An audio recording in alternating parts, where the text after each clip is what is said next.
ನಿಮಗೆ ಪೆಂಡಿಂಗ್ ಇದ್ದಂಥ ಅಮೌಂಟ್ಗಳು ಬರಬೇಕಾಗಿರ್ತಕ್ಕಂಥ ಅಮೌಂಟು ಬರ್ತಕ್ಕಂಥದ್ದು, ಬಡ್ತಿ, ಒಳ್ಳೆಯ ಇನ್ಕ್ರಿಮೆಂಟು ಸಿಗ್ತಕ್ಕಂಥದ್ದು, ನಿಮ್ಮ ಸಂಗಾತಿಗೆ ಏನಾದರೂ ಮನಿ ಬರ್ತಕ್ಕಂಥದ್ದು.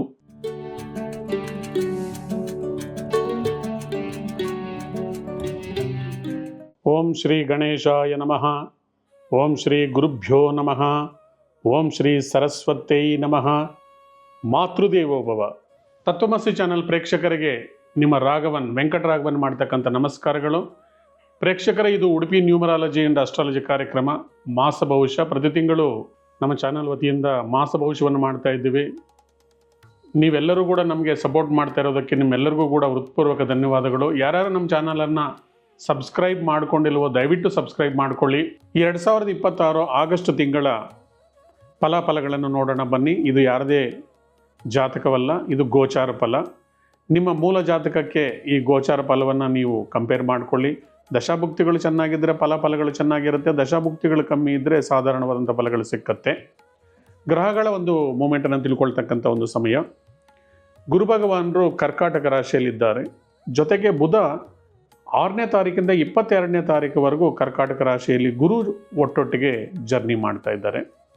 ಶನಿ ಭಗವಾನರು ಮೀನ ರಾಶಿಯಲ್ಲಿದ್ದಾರೆ. ರಾಹು ಭಗವಾನರು ಕುಂಭರಾಶಿಯಲ್ಲಿ, ಕೇತು ಸೂರ್ಯನ ಒಟ್ಟಿಗೆ ಸಿಂಹ ರಾಶಿಯಲ್ಲಿ. ಸೂರ್ಯ ಭಗವಾನರು ಆಗಸ್ಟ್ 18ನೇ ತಾರೀಕು ತನ್ನ ಸ್ವಂತ ರಾಶಿಗೆ ಜರ್ನಿ ಮಾಡ್ತಾ ಇದ್ದಾರೆ. ಶುಕ್ರ ಭಗವಾನರು ಮುಖ್ಯವಾಗಿ ನೀಚ ರಾಶಿಯಾಗಿರ್ತಕ್ಕಂಥ ಕನ್ಯಾ ರಾಶಿಯಲ್ಲಿ 2ನೇ ತಾರೀಕಿಂದ ಜರ್ನಿ ಮಾಡ್ತಾ ಇದ್ದಾರೆ. ಇನ್ನು ಉಳಿದಂಗೆ ಕುಜ ಭಗವಾನರು ತನ್ನ ಶತ್ರು ರಾಶಿಯಾಗಿರ್ತಕ್ಕಂಥ ಮಿಥುನ್ ರಾಶಿಯಲ್ಲಿ ಜರ್ನಿ ಮಾಡ್ತಾ ಇದ್ದಾರೆ. ಇದು ಗ್ರಹಗಳ ಚಲನೆ ಮತ್ತು ಇದು ಗೋಚಾರ ಫಲ. ಲಕ್ಷಾಂತರ ಜನಗೆ ಒಂದು ರಾಶಿಯಲ್ಲಿರ್ತಕ್ಕಂಥವ್ರಿಗೆ ಇದೊಂದು ಗೋಚಾರ ಫಲ. ಯಾರ್ದು ಇಂಡಿವಿಜುವಲ್ ಭವಿಷ್ಯ ನಾವು ಹೇಳ್ತಾ ಇಲ್ಲ. ಈ ಗೋಚಾರ ಫಲಗಳು ನಿಮ್ಮ ಜಾತಕದಲ್ಲಿರ್ತಕ್ಕಂಥ ಫಲಾಫಲಗಳಿಗೆ ಶುಭ ಅಥವಾ ಅಶುಭ ದಶೆಗಳು ನಡೀತಾ ಇದ್ದರೆ ಅದ ಮೇಲೆ ವೇರಿ ಆಗ್ತಾ ಇರುತ್ತೆ. ಒಮ್ಮೆ ನಿಮ್ಮ ಜಾತಕಗಳನ್ನು ಕೂಡ ಪರಿಶೀಲನೆ ಮಾಡಿಕೊಳ್ಳಿ. ಮತ್ತು ಜಾತಕದ ಜೊತೆಗೆ ಒಬ್ಬ ವ್ಯಕ್ತಿಯ ಮೇಲೆ ನೀವಿರ್ತಕ್ಕಂಥ ಮನೆ ಸ್ಥಾನಬಲ ಕೂಡ ನಿಮ್ಮ ಮೇಲೆ ಪರಿಣಾಮ ಬೀರ್ತಾ ಇರುತ್ತೆ. ಎಷ್ಟೋ ಸರ್ತಿ ನಿಮ್ಮ ನೇಮ್ ಕೂಡ ಸಂಖ್ಯಾಬಲಕ್ಕೆ ಇಲ್ಲದೆ ಇರುವಾಗ, ಸಂಖ್ಯಾಶಾಸ್ತ್ರದ ಪ್ರಕಾರ ಇಲ್ಲದೆ ಇರುವಾಗಲೂ ಕೂಡ ಸಾಕಷ್ಟು ತೊಂದರೆಗಳನ್ನು ಅನುಭವಿಸ್ತಾ ಇರ್ತೀರಿ. ಈಗ ಒಂದೊಂದು ರಾಶಿಯ ಫಲಾಫಲಗಳನ್ನು ತಿಳ್ಕೊಳ್ತಕ್ಕಂಥ ಸಮಯ. ಮುಂದಿನ ರಾಶಿ ತುಲಾರಾಶಿ. 2026 ಆಗಸ್ಟರ ಭವಿಷ್ಯವನ್ನು ನೋಡೋಣ ಬನ್ನಿ. ತುಲಾರಾಶಿಯವರಿಗೆ ಲಾಭಸ್ಥಾನದಲ್ಲಿ ಕೇತು ಮತ್ತು ಸೂರ್ಯ ಭಗವಾನರು ಇದ್ದಾರೆ. ಯಾವಾಗಲಾದ್ರೂ ಪಾಪಗ್ರಹರು ಲಾಭಸ್ಥಾನದಲ್ಲಿದ್ದಾರೆ ಅಂದರೆ ನಿಮಗೆ ಪೆಂಡಿಂಗ್ ಇದ್ದಂಥ ಅಮೌಂಟ್ಗಳು ಬರಬೇಕಾಗಿರ್ತಕ್ಕಂಥ ಅಮೌಂಟ್ ಬರ್ತಕ್ಕಂಥದ್ದು, ಲಾಭ ಬರ್ತಕ್ಕಂಥ, ನೀವು ಮಾಡ್ತಕ್ಕಂಥ ವ್ಯವಹಾರಗಳಲ್ಲಿ ಲಾಭ ಬರ್ತಕ್ಕಂಥದ್ದು. ಎಕ್ಸ್ಪೆಷಲಿ ಕೇತು ಬಂದು ಧಾರ್ಮಿಕ ಸಮಸ್ಯೆಗಳಿಗೆ ಸಂಬಂಧಿಸಿರ್ತಕ್ಕಂಥ ವೃತ್ತಿ ಮಾಡ್ತಕ್ಕಂಥವ್ರು, ಉದ್ಯೋಗ ಮಾಡ್ತಕ್ಕಂಥವ್ರು, ಧಾರ್ಮಿಕ ಸಮಸ್ಯೆಗಳನ್ನ ನಡೆಸ್ತಕ್ಕಂಥವ್ರಿಗೆ ಜಾಸ್ತಿ ಸಿಗ್ತಕ್ಕಂಥದ್ದು.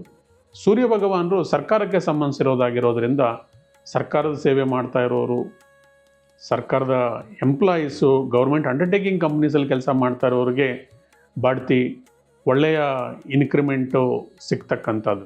ಮತ್ತು ಕರ್ಮಸ್ಥಾನದಲ್ಲಿ 2 ಶುಭ ಗ್ರಹರಿದ್ದಾರೆ. ಗುರು ಭಗವಾನರು ಮತ್ತು ಬುಧ ಭಗವಾನರು ನಿಮಗೆ ಕರ್ಮಸ್ಥಾನದಲ್ಲಿದ್ದಾರೆ. ಅಂದರೆ ಉದ್ಯೋಗ ಭಾಗ್ಯ ಚೆನ್ನಾಗಿದೆ, ಉದ್ಯೋಗದಲ್ಲಿ ಜಯ ಇದೆ. ಬುಧರಿರೋದ್ರಿಂದ ವ್ಯಾಪಾರ ವ್ಯವಹಾರಗಳು ಮಾಡ್ತಾ ಇರೋರಿಗೂ ಜಯ ಇದೆ, ವಿದ್ಯಾ ಸಮಸ್ಯೆಗಳಲ್ಲಿ ಕೆಲಸ ಮಾಡೋರಿಗೂ ಜಯ ಇದೆ, ವಿದ್ಯಾರ್ಥಿಗಳಿಗೆ ಸಹಕಾಲ. ಬುಧ 10ನೇ ಮನೆಯಲ್ಲಿದ್ದರೆ ಕಾಂಪಿಟೇಟಿವ್ ಎಕ್ಸಾಮಿನೇಷನ್ಸಲ್ಲಿ ಸಕ್ಸಸ್ ಆಗ್ತಕ್ಕಂಥದ್ದು. ಗುರು ಭಗವಾನರು ಕೂಡ ಕರ್ಮಸ್ಥಾನದಲ್ಲಿರೋದ್ರಿಂದ ಅಚಾನಕ್ಕಾಗಿ ನಿಮ್ಗೆ ಒಂದು ಒಳ್ಳೆ ಕೆಲಸ ಸಿಗ್ತಕ್ಕಂಥದ್ದು. ಭಾಗ್ಯಸ್ಥಾನದಲ್ಲಿ ಕುಜ ಇದ್ದಾರೆ. ನಿಮಗೆ ಧನಾಧಿಪತಿಯಾಗಿ ಮತ್ತು ಸಪ್ತಮಾಧಿಪತಿಯಾಗಿ ಭಾಗ್ಯಸ್ಥಾನದಲ್ಲಿರೋದ್ರಿಂದ ನಿಮ್ಮ ಮನೆಯಲ್ಲಿ ನಿಮ್ಮ ಸಂಗಾತಿಗೆ ಏನಾದರೂ ಮನಿ ಬರ್ತಕ್ಕಂಥದ್ದು, ಭೂಮಿ ವಿಚಾರವಾಗಿ ಬೈಯಿಂಗ್ ಆ್ಯಂಡ್ ಸೆಲ್ಲಿಂಗ್ ವಿಚಾರದಲ್ಲಿ ಪ್ರಾಫಿಟ್ ಬರ್ತಕ್ಕಂಥದ್ದು. ಕುಜ ಭೂಮಿ ವ್ಯವಹಾರಗಳಿಗೆ ಸಂಬಂಧಿಸಿರ್ತಕ್ಕಂಥ ಒಂದು ರಿಯಲ್ ಎಸ್ಟೇಟ್ಗೆ ಸಂಬಂಧಿಸಿರ್ತಕ್ಕಂಥ ಗ್ರಹ ಆಗಿರೋದ್ರಿಂದ ಧನಾಧಿಪತಿಯಾಗಿ ಭಾಗ್ಯಸ್ಥಾನದಲ್ಲಿದ್ದರೆ ಭೂಮಿ ವ್ಯವಹಾರದಿಂದ ಕಮಿಷನ್ ಟೈಪ್ ಬಿಸ್ನೆಸ್ಸಿಂದ ಲಾಭ ಬರ್ತಕ್ಕಂಥದ್ದು. 7ನೇ ಮನೆ ಅಧಿಪತಿ ಕೂಡ ಕುಜ ಆಗಿರೋದ್ರಿಂದ ಪ್ರಯಾಣಗಳು ಮಾಡ್ತಕ್ಕಂಥದ್ದು ಮತ್ತು ಹೊರಗಡೆ ದೇಶಗಳಲ್ಲಿರ್ತಕ್ಕಂಥ ರಿಯಲ್ ಎಸ್ಟೇಟ್ ಮಾಡೋರಿಗೂ ಮತ್ತು ಉದ್ಯಮದಾರರಿಗೆ ಜಯ ಸಿಗ್ತಕ್ಕಂಥದ್ದು. ಪ್ಲಸ್ ಶುಕ್ರ ಭಗವಾನರು 12ನೇ ಮನೆಯಲ್ಲಿದ್ದರೆ ಯಾವುದೋ ಒಂದು ಕಾರಣಕ್ಕಾಗಿ ಹಣ ಖರ್ಚಾಗ್ತಕ್ಕಂಥ ಸಂದರ್ಭ ಬರೋದು. ಎಕ್ಸ್ಪೆಷಲಿ ಅನ್ನೆಸೆಸರಿ ಬಟ್ಟೆ ಬರೆ ಜ್ಯುವೆಲ್ಸ್ ಪರ್ಚೇಸ್ ಮಾಡ್ತಕ್ಕಂಥದ್ದು ಕೂಡ ಆಗೋದಾಗ್ಬೋದು. ಅಥವಾ ಒಂದು ಹೆಣ್ಣು ನಿಮ್ಗೆ ಕೊಡಬೇಕಾಗಿರೋ ಹಣ ಸಕಾಲಕ್ಕೆ ಕೊಡದಿರೋ ನಿಮಗೆ ತೊಂದರೆಯನ್ನು ಕ್ರಿಯೇಟ್ ಮಾಡ್ತಕ್ಕಂಥದ್ದು. ಶನಿ ಭಗವಾನರ 6ನೇ ಮನೆಯಲ್ಲಿದ್ದಾರೆ. 6ನೇ ಮನೆಯಲ್ಲಿದ್ದರೆ ಶತ್ರು ನಿರ್ನಾಮವಾಗಿ ಒಳ್ಳೆಯ ಆರೋಗ್ಯ ಭಾಗ್ಯವನ್ನು ಕೊಟ್ಬಿಟ್ಟು ಆರ್ಥಿಕ ಅಭಿವೃದ್ಧಿಯನ್ನು ಕೊಟ್ಟು ಉದ್ಯೋಗದಲ್ಲಿ ಪ್ರಮೋಷನ್ಸ್ ಕೊಡ್ತಕ್ಕಂಥದ್ದು. ರೈತರು ಕೂಡ ಒಳ್ಳೆಯ ಅನುಕೂಲವಾಗಿರ್ತಕ್ಕಂಥದ್ದು. ಪೂರ್ವಜನ್ಮದ ಪುಣ್ಯಸ್ಥಾನದಲ್ಲಿ ರಾಹು ಇದ್ದಾರೆ ಅಂದರೆ ಕಂಪ್ಯೂಟರ್ ಕಲಿಕೆಯಲ್ಲಿ, ಟೆಕ್ನಾಲಜಿ ಕಲಿಕೆಯಲ್ಲಿ ರಾಹು ಸಹಾಯ ಆಗ್ತಾರೆ. ಆದರೆ ಪ್ರೀತಿ ಪ್ರೇಮ ವಿಚಾರದಲ್ಲಿ ವಿಘ್ನಗಳನ್ನು ಕ್ರಿಯೇಟ್ ಮಾಡ್ತಾರೆ.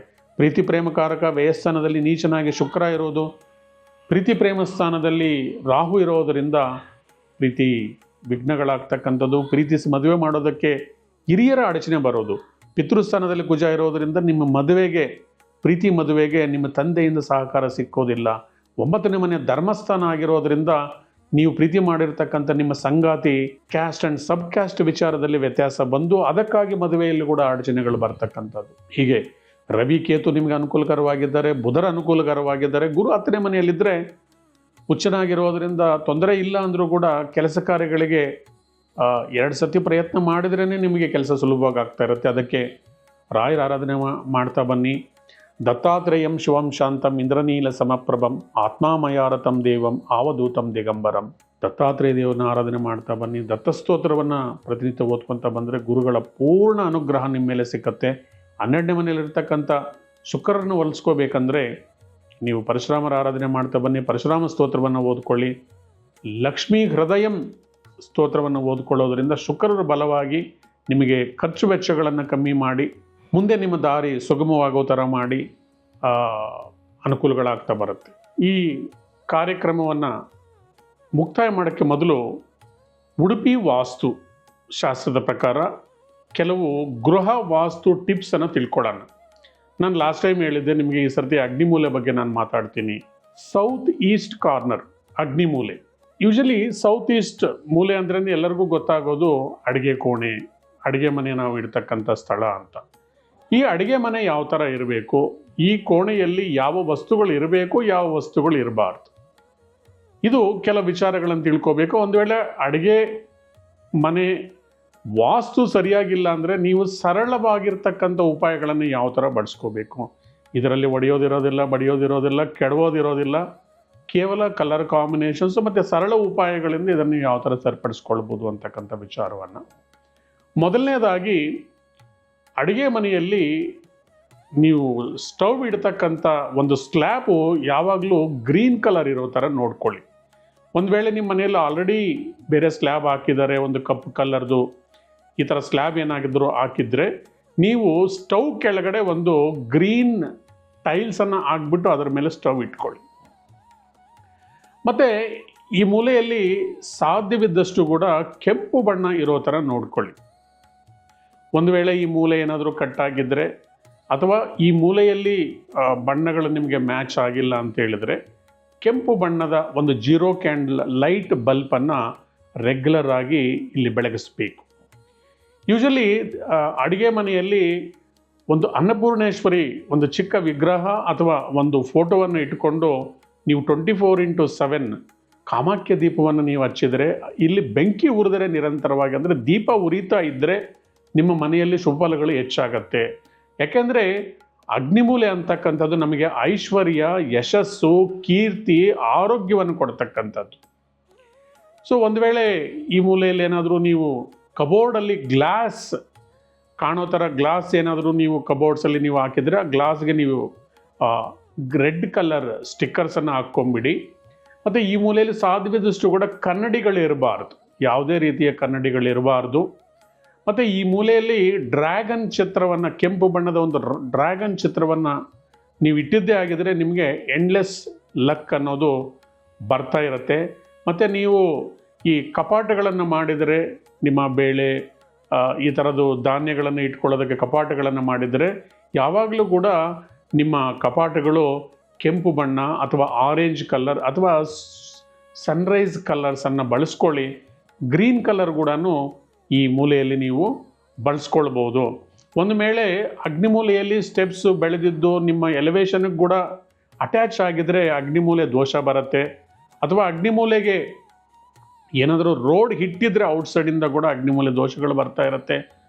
ಈ ಥರ ಅಗ್ನಿಮೂಲೆಗೆ ಎದುರುಗಡೆಯಾಗಿ ಸ್ಟೆಪ್ಸ್ ಬಂದಾಗಲೂ ಕೂಡ ಆಗ್ನೇಯ ದೋಷಗಳು ಏರ್ಪಾಟಾಗ್ತಾ ಇರುತ್ತೆ. ಇದಕ್ಕಾಗಿ ನೀವು ಕಾಂಪೌಂಡಿಂದ ಹೊರಗಡೆಗೆ ತುಳಸಿ ಗಿಡಗಳನ್ನು ಬೆಳೆಸ್ಕೊಳ್ಳೋದು, ಮತ್ತು ನಿಮಗೆ ಲಕ್ ಏನು ಬರ್ತಾನೇ ಇಲ್ಲ, ನೀವು ಎಷ್ಟೇ ಕಷ್ಟಪಡ್ತಾ ಇದ್ರೂ ಆಗಿಲ್ಲ ಅಂತ ಹೇಳಿದ್ರೆ ಒಂದು ಕೆಂಪು ಬಣ್ಣದ ಒಂದು ಕ್ಯಾಶ್ ಬಾಕ್ಸನ್ನು ಮಾಡಿಬಿಟ್ಟು ಅಲ್ಲಿ ಇಟ್ಬಿಟ್ಟು ರೆಗ್ಯುಲರ್ ಆಗಿ ಅದರಲ್ಲಿ ಕಾಯಿನ್ಸ್ ಹಾಕ್ತಾ ಬನ್ನಿ. ಒಂದು ವೇಳೆ ಏನಾದರೂ ಈ ಮೂಲೆಯಲ್ಲಿ ನಿಮಗೆ ಶೌಚಾಲಯ ಬಂದಿದ್ದರೆ, ಟಾಯ್ಲೆಟ್ ಬಂದಿದ್ದರೆ ಇದು ತುಂಬಾ ಅಶುಭ ಅಂತ ನಾವು ಪರಿಗಣನೆ ಮಾಡ್ತೀವಿ. ಯಾವಾಗಲೂ ಕೂಡ ಯಾವುದೇ ಕಾರ್ನರ್ಗೂ ಕೂಡ ಟಾಯ್ಲೆಟ್ ಬರಬಾರ್ದು. ಅಗ್ನಿಮೂಲೆಯಲ್ಲಿ ದಕ್ಷಿಣಕ್ಕೆ ಕೆಲವು ದಿಕ್ಕಿರುತ್ತೆ, ಮಧ್ಯಭಾಗದಲ್ಲಿ ಅಲ್ಲಿ ಟಾಯ್ಲೆಟ್ ಬರೋದು ಸೂಕ್ತ. ಒಂದು ವೇಳೆ ಮೂಲೆಗೆ ಕಾರ್ನರ್ಗೆ ಏನಾದರೂ ಟಾಯ್ಲೆಟ್ ಬಂದಿದೆ ಅಂದರೆ ನೀವು ಇಲ್ಲಿ ಆ ಟಾಯ್ಲೆಟ್ ಸುತ್ತಲೂ ಯು ಶೇಪಲ್ಲಿ ಕಾಪರ್ ಸ್ಟ್ರಿಪ್ಪನ್ನು ನೀವು ಅಂಟಿಸ್ಬೇಕಾಗತ್ತೆ. ಕಾಪರ್ ಸ್ಟ್ರಿಪ್ಪನ್ನು ಆ ಕಮೋಡಿಗೆ ಸುತ್ತಲೂ, ಪ್ಲಸ್ ನೀವು ಕೂತ್ಕೊಳ್ತಕ್ಕಂಥ ಹಿಂದಿನ ಭಾಗಕ್ಕೆ ಕೂಡ ನೀವು ಕಾಪರ್ ಸ್ಟ್ರಿಪ್ ಹಾಕಿದರೆ ಅಲ್ಲಿರ್ತಕ್ಕಂಥ ನೆಗೆಟಿವ್ ಎನರ್ಜಿ ಕಮ್ಮಿ ಆಗುತ್ತೆ. ಮತ್ತು ಈ ಟಾಯ್ಲೆಟಲ್ಲಿ ನಿರಂತರವಾಗಿ ನೀವು ರೆಡ್ ಕಲರ್ 0 ಕ್ಯಾಂಡಲ್ ಬಲ್ಪನ್ನು ಹಚ್ಚೋದ್ರಿಂದ ಕೂಡ, ಮತ್ತು ಇಲ್ಲಿ ಸೀ ಸಾಲ್ಟ್ ಇಟ್ಬಿಟ್ಟು ಸಾಟರ್ಡೆ ಭಾನುವಾರ ಟಾಯ್ಲೆಟನ್ನು ತೊಳೆಯೋದು, ಮತ್ತು ಶುಭ್ರತೆಯನ್ನು ನೀವು ಕಾಪಾಡೋದ್ರಿಂದ ಕೂಡ ಇದರಿಂದ ಬರ್ತಕ್ಕಂಥ ನೆಗೆಟಿವನ್ನು ನೀವು ಅವಾಯ್ಡ್ ಮಾಡ್ಬೋದು. ಮತ್ತು ಅಗ್ನಿಮೂಲೆ ಅಂದ್ರೇ ಹೆಚ್ಚಾಗಿ ಹೆಣ್ಣುಮಕ್ಕಳು ಇಲ್ಲಿ ಟೈಮ್ ಕಳೀತಕ್ಕಂಥದ್ದು, ಅಡುಗೆ ಮಾಡ್ತಕ್ಕಂಥದ್ದು, ಯಾವುದೋ ಒಂದು ಕೆಲಸದ ನಿಮಿತ್ತವಾಗಿ ಅಗ್ನಿಮೂಲೆಯಲ್ಲಿರುತ್ತೆ. ಒಂದು ವೇಳೆ ಆಗ್ನೇಯ ದೋಷಗಳು ಬಂದರೆ ಆ ಮನೆಯ ಯಜಮಾನಿತಿ ಮತ್ತು ಅಥವಾ ಹಿರಿ ಮಗಳಿಗೆ ದೋಷಗಳು ಬರುತ್ತೆ, ಉದ್ಯೋಗದಲ್ಲಿ ತೊಂದರೆಗಳು ಬರುತ್ತೆ, ಆರೋಗ್ಯದಲ್ಲಿ ಏರ್ಪೇರು ಬರ್ತಾ ಇರುತ್ತೆ. ಅಗ್ನಿಮೂಲೆಯಲ್ಲಿ ಯಾವುದೇ ಕಾರಣಕ್ಕೂ ಕೂಡ ನೀವು ಮೆಡಿಸಿನನ್ನು ಇಡಬಾರದು. ಒಂದು ವೇಳೆ ನಿಮಗೆ ಸಾಕಷ್ಟು ವರ್ಷಗಳಿಂದ ಟ್ರೈ ಮಾಡ್ತಾ ಇದ್ರಿ, ಜಾಬ್ ಸಿಗ್ತಾ ಇಲ್ಲ ಅಂದರೆ ಅಗ್ನಿಮೂಲೆಯಲ್ಲಿ ನಾರ್ತ್ ಗೋಡೆಗೆ ತ್ರಿಕೋಣ ಆಕಾರದಲ್ಲಿರ್ತಕ್ಕಂಥ ಒಂದು ವಾಲ್ ಕ್ಲಾಕನ್ನು ನೀವು ಅಳವಡಿಸ್ಕೊಳ್ಳಿ.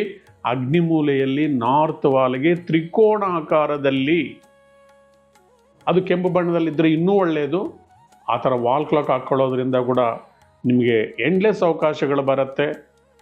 ಇರ್ತಕ್ಕಂಥ ವಾಸ್ತು ದೋಷಗಳನ್ನು ನಿವಾರಣೆ ಮಾಡ್ಕೊಳ್ಳೋದಕ್ಕೆ ಒಂದು ವೇಳೆ ನಿಮಗೆ ಆಗ್ನೇಯ ಮೂಲೆಯಲ್ಲಿ ವಿಂಡೋಸು ಇಂಥದಕ್ಕೆ ನೀವು ಸಾಧ್ಯವಿದಷ್ಟು ಕೂಡ ಶೇಡ್ಸ್ ಆಫ್ ರೆಡ್ ಕಲರ್ಸನ್ನು ಬಳಸ್ಕೊಳ್ಳೋದು ನಿಮಗೆ ಅತ್ಯಂತ ಶ್ರೇಯಸ್ಕರ ಆಗುತ್ತೆ. ಇವೆಲ್ಲವೂ ಕೂಡ ವೈಜ್ಞಾನಿಕ ತಳಹದಿಯ ಉಡುಪಿ ನ್ಯೂಮರಾಲಜಿ ಆ್ಯಂಡ್ ಅಸ್ಟ್ರಾಲಜಿ ಕಾರ್ಯಕ್ರಮ. ನೀವು ನಿರಂತರವಾಗಿ ನಮ್ಮ ಕಾರ್ಯಕ್ರಮವನ್ನು ವೀಕ್ಷಣೆ ಮಾಡ್ತಿರೋದಕ್ಕೆ ನಿಮ್ಮೆಲ್ಲರಿಗೂ ಅನಂತ ಧನ್ಯವಾದಗಳು. ಎಲ್ಲರಿಗೂ ಕೂಡ ಭಗವಂತ ಒಳ್ಳೆಯದನ್ನು ಮಾಡಲಿ.